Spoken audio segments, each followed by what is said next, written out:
work literally 17 hours a day, 7 days a week. But you know what? In 2 or 3 years, I built up a large database of 68,000 customers in over 30 countries. And out of that came speaking, and out of that came consulting, and out of that came cash flow that I was able to put in helping to start a bank and start some other businesses. And then one day I found myself in a pretty good place where I own pieces of a number of businesses. I'm chairman, as you know, of Great Harvest Bread Company with 240 stores, and today serve on the corporate board of several New York Stock Exchange companies. Life is good when you work hard enough and you pay your dues and you make good things happen. Sooner or later, all this pays off. Sooner or later, you derive benefits from it. And so I'm grateful to be where I am. I'm especially blessed to be at High Point University in High Point, North Carolina as its 7th president. And what a privilege it is, Darren, to work with stellar faculty, committed staff, and over 4,000 of some of the finest students you've seen from 46 states and 51 countries around the world. Well, it is an extraordinary experience that you've created there at High Point University. I've seen it firsthand, and I have to tell everybody listening, I was truly awe-inspired by the culture of excellence that surrounds that university. So I'm curious about this, Nito. Tell us the biggest difference that you've experienced in the transition going from the traditional business world to president of an esteemed university like you are leading now. Well, as you can imagine, as a university president, you have many, many constituencies that you must communicate with and connect with. I mean, you have parents and alumni, you have faculty and staff and students and community leaders, etc. So I think that's a difference to some degree, that the constituencies are so many. Secondly, I think it's a 24/7 job. I mean, it's one of those things that if you're really going to do a good job, you must be focused on it. You must be invested and engaged all the time, and people look to you for inspiration and people look to you for energy. And I think the third difference may be that universities as a whole, and certainly High Point would fit in that category, don't tend to be as entrepreneurial as the business world might be, as your world or my world may be. But that doesn't mean that they can't be entrepreneurial. They just look for leadership that can inspire them in that direction and direct them in down that path and into that zone. So we've talked about some of the differences. I'm also curious on the flip side. Are there many similarities between your previous role as a leader in business and now as president of the university? Well, you know, there really are. There are many, many similarities, not the least of which, of course, is education. When I was in business, I'm still connected to business in many ways in my own companies and beyond. But in many ways, I was engaged in the field of education. I took the classroom to where the people were, really. And Darren, that's what you do, and that's what success does in so many ways. You take the learning to where they are. In an institution, they come to you to sort of study, learn, and receive a diploma in a given subject or in a given discipline. So I think the similarities are that we're all focused on education. How can we become better? By becoming more learned, by becoming more educated so that we can do good things in life. I think the second one might be that we're all really focused on success and significance. I mean, human beings are human beings. We all want to do good things. We want to build bridges of understanding with others. So there are many similarities like that. People want to make a difference in life. And people who work at a university are not unlike people who work in businesses, that they want to make a difference. They want to plant seeds of greatness in the souls and spirits and the lives of others. But you know, I talk about the 3 Ps, the person, the product, and the process. And in any business, you know, you see those 3 Ps. But what you may have to adjust them and change them based on the nature of the business. But you know, at a university, we have people, and we have a product called education, and we have a process in which we deliver it, much like anybody else does. So there are many, many similarities, and perhaps that's why I've been able to come here and use my experiences and my skills in a very expedient way to make good things happen.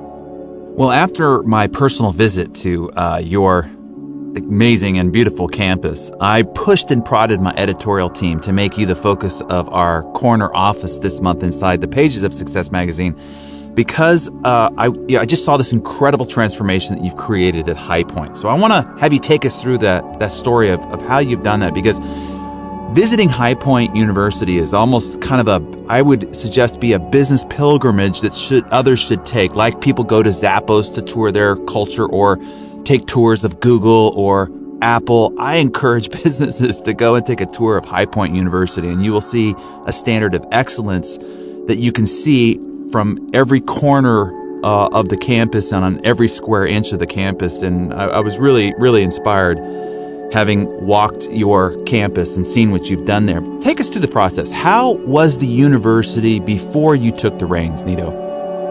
Well, Darren, number one, I thank you for your kind words, and I would say that you've just described Hyper University to a T. Well, just to sort of draw the picture, High Point 6 years ago was landlocked. We are a city university. We are located in the midst of a residential area. So you can imagine we only had 92 acres, which meant that to the casual observer, you can't grow, you can't expand. We had 92 acres. Today, in 6 years, we've grown to 324 acres. We bought 700 houses in our neighborhood and reclaimed that land in a meaningful and purposeful way. We had deferred maintenance, as so many schools do. Deferred maintenance means that as budgets become restrained, you simply delay fixing things. And we probably had as much as $90 million in deferred maintenance that had to be fixed. Nobody wants to live in a place that looks old. Nobody wants to study in a classroom that looks, unfinished or not up with the times. Our SATs for entering freshmen were good, but not excellent. We've gone up now 100 points on average for entering freshmen, which is pretty remarkable. We didn't have critical mass. In every organization, you must have critical mass. Absent critical mass, you won't have the resources to make really substantial and substantive things happen. So we had 1,450 students in total, and today we have around 4,100 students. So you can imagine how that's given us enormous resources, both financial and otherwise, to make good things happen. And so that was the high point then. What we did is we took it out of an ocean of sameness. Darren, if there is one mistake individuals or companies make, is that they allow themselves to slide into an ocean of sameness. That is, you look like everybody else, you deliver your service in similar ways. There is nothing highly differentiated about what you do. When we find ourselves in that zone, that is called the danger zone. And we've got to offer value that is differentiated and that's relevant to the person who's seeking it. And hopefully you'll move yourself into a little pool of distinction too. How did we do it, Darren? We followed 4 simple principles. Number 1, we devised and defined a clear vision. We knew who we were and we knew who we want to become. Number 2, we put together a solid strategy. Where are we today? Where do we want to be? How do we get there? Number 3, we employed only practical systems, no pie in the sky, practical and pragmatic systems. And number 4, we focused on consistent execution. We said we will get the job done. Forget about the difficulties that may lie in the path. You have to go above them, around them, under them, but you've got to deliver on what we've promised. And you know what? We find ourselves today in a place where we've invested $700 million in 6 years, built 47 buildings, tripled the size of our faculty, tripled the size of our enrollment, and the world has noticed High Point University, and they're flocking to this institution of higher learning. Well, I want to get to how you raised so much money and were able to pull off some of the financial feats. It's a private university with no support other than your own grit and muscle. But first, I want to talk about the obstacles that you ran into, because you're talking about some pretty radical and very significant change in a very short period of time, which is part of the awe-inspiring part of the story to me.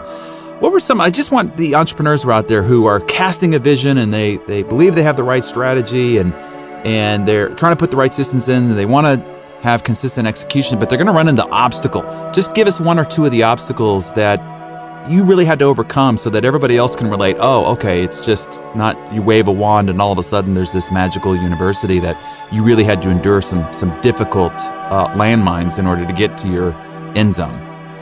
Well, almost always what you deal with is a mindset. Our beliefs lead to our behaviors lead to our results. So the challenge you always face when you're trying to transform an organization, transform an institution, change it for the better, is that you must ensure that the people who have to be on the bus with you, on the train with you, have the mindset for that change. So I think it's important to know that all meaningful change comes from within. Every entrepreneur has to acknowledge that to get a customer or an employee or a supplier to do business with them in a meaningful and productive way, they have to believe it from within. So, you might say for the timid, change is frightening. For the comfortable, change is threatening. But for the confident, change is opportunity. So the real challenge every leader has to overcome and therefore create is confidence in the house. That you guys, you got to believe it. We can do it. We can make it happen. And one would beg the question, where does confidence come from? It can only come from one place called competence. When I am competent, I become confident. When I am knowledgeable and skilled and experienced, I become competent. Therefore, I become confident. Therefore, I become committed. So these are some of the challenges I've had to overcome. But, I'm pleased to tell you that people have integrity, and if you'll just show them the way, you'll cut them some slack, you empower them, they'll amaze you with what they can do. Well, part of the reason why I really wanted to have you here is that your story and the example that you have proven out at High Point University is really a testimony to a lot of the personal development and success principles that we talk about regularly here at Success Magazine. I mean, you came into, let's call it an industry or a marketplace, as a total outsider. You're a business person in an academic environment. Usually those are oil and water type of scenarios, unfortunately. And you raised an unheard of amount of money in one of the most difficult economic climates we've ever known in human history to transform this university. So talk about how you raised the funds to transform this university. Tell us about the business principles that you applied to make all this possible and then ultimately in creating the outcome that the university is today. What people want to do is they want to invest their money. So High Point University became a place where individuals and families can invest their money. And so you have to create value in which they want to invest. And you know what, my friend? First impressions are lasting impressions. If your campus doesn't look beautiful, people may not look beyond the cover of that book. You've got to look inside of it only if it appeals to you on the outside. Hence the beauty of the place. Here's the deal. People, along with their money, go through 4 stages in life. The first stage is they want to make money. The second stage is they want to grow their money. The third stage is they want to enjoy their money. They might buy a boat, buy a second home, etc. But then, what the last stage is? They got to give their money away. They gotta give their money, invest their money in a way to make this world a better place. As we grow older and wiser, we acknowledge to ourselves that we must travel the journey from success to significance. Success is very important, but success must also lead to significance. So we talk about legacy and philanthropy and a sense of stewardship that allows people to invest. People really want to be partners with us on this university, and in so doing, we've been able to raise, as you know, almost $200 million along this investment in High Point University. Well, all this has been made possible, Nito, because of leadership. You're a leader not of just staff, but also of thousands of young minds who look to you as an example. So tell us what you hope they see when they look to you for guidance. What type of leader do you want them to see? Well, I hope they see a leader who's tenacious, who perseveres. I also hope that they see a leader who's caring, who's kind, who is accessible, for heaven's sake, accessible.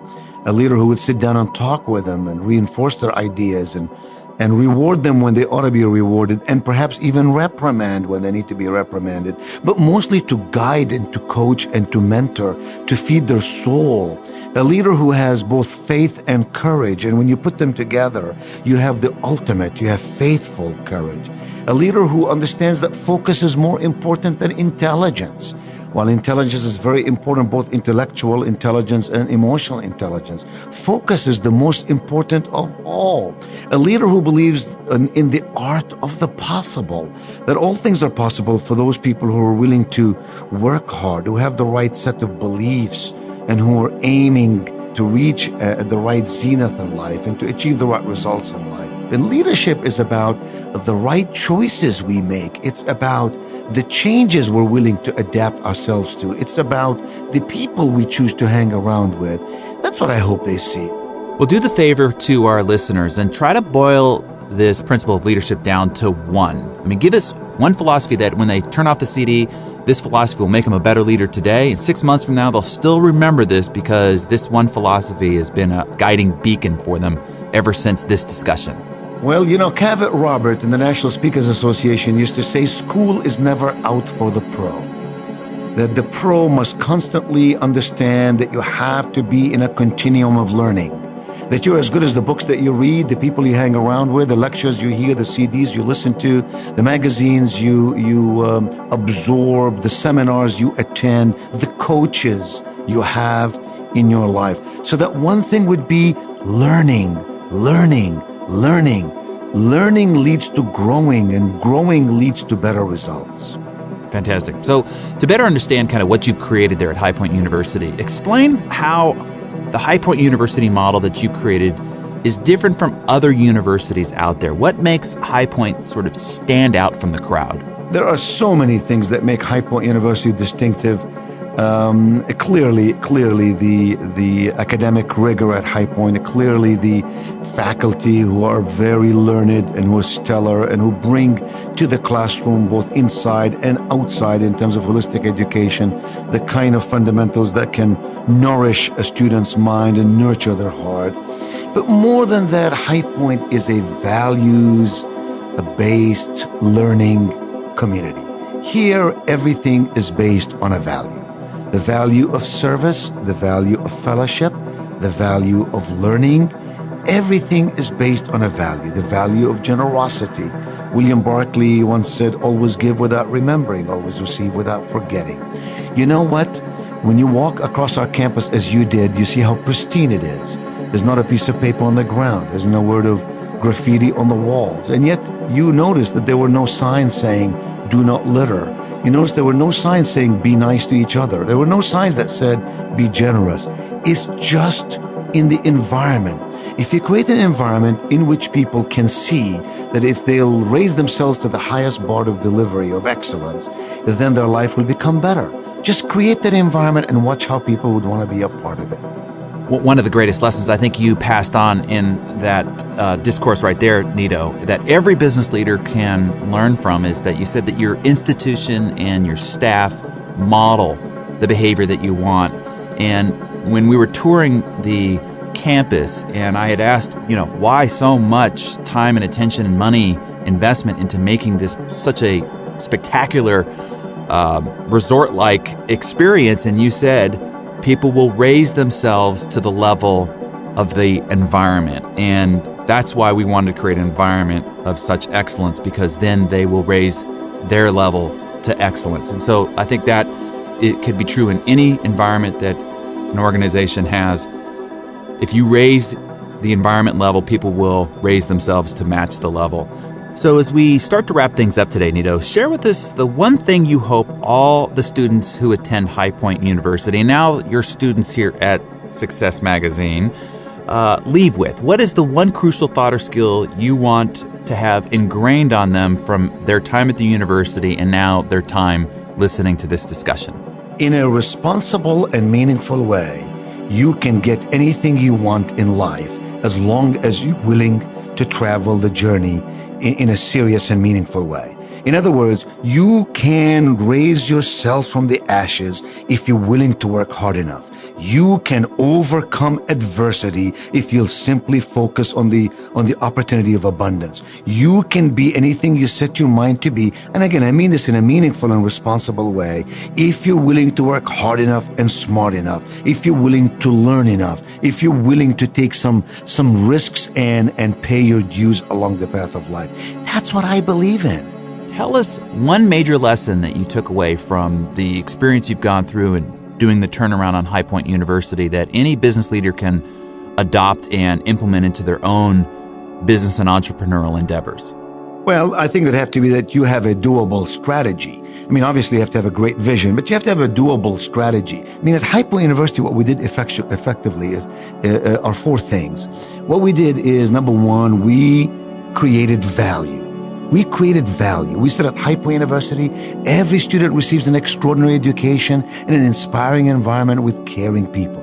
Second, this is where most entrepreneurs miss the point. Secondly, we interpreted that value. We created a definition for that value. We said here it means holistic education, it means experiential learning, it means values-based living. And under each one of those, we told you exactly how that influences your life, how that will lead to good things in your life. We showed you how that will benefit you. Thirdly, we removed all the irritants out of the system.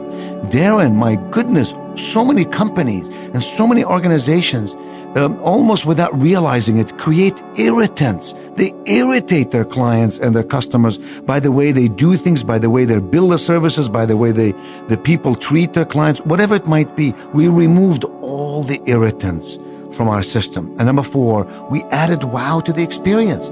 And when we did that, people notice all these things. So these 4 things were doable for us. We knew that we could create value, interpret it, remove the irritants, and add wow. And we went about doing it. So my message to any entrepreneur, any business person, is that when you embark on a new idea, when you want to invent something new, when you want to create a business, just make sure you have a doable strategy. So final question for you today, Nito, and a question I ask all of our great interviewees. If an entrepreneur who is taking on the very first steps towards starting on their dream business sat down with you looking for some of your great advice, what would be the one thing you would tell them that would have the biggest impact on them and their journey towards success? I would say position yourself in a way that people would want to do business with you. The way you walk, the way you talk, the way you look, what you say, how you say it, the way you think, the way I figure out how you think, all these things position you in somebody else's mind. And so you really got to ask yourself 3 questions. Why should someone do business with me? How easily can somebody else imitate what I do? And if someone were in the marketplace to buy what I have to sell, would they think of me first? All these are positioning questions. The reason people don't do well in life often is that they're not positioned in a way that people would want to advance them up the ladder or to invest with them or to help them grow. So I would say, position yourself in a way that people want to do business with you. And believe in yourself, believe in your dream, believe in your plan, and base that belief on merit, not mere motivation. Telling me that you're great doesn't add up to the fact that you're great. You have to ensure that on merit, you're delivering on that service every day. Well, my good friend Nito, I just want to say once again, congratulations on the incredible, inspiring success story you have created and the extraordinary environment and experience you and your team have created at High Point University. Certainly a place I'd recommend if someone wants not just an educational experience, but a transformational experience. Truly a remarkable environment. Thank you so much for being with us. Thank you for bringing your inspiration to the listeners and the readers here at Success Magazine. Darren, I have to thank you because you're a transformational leader and you've known how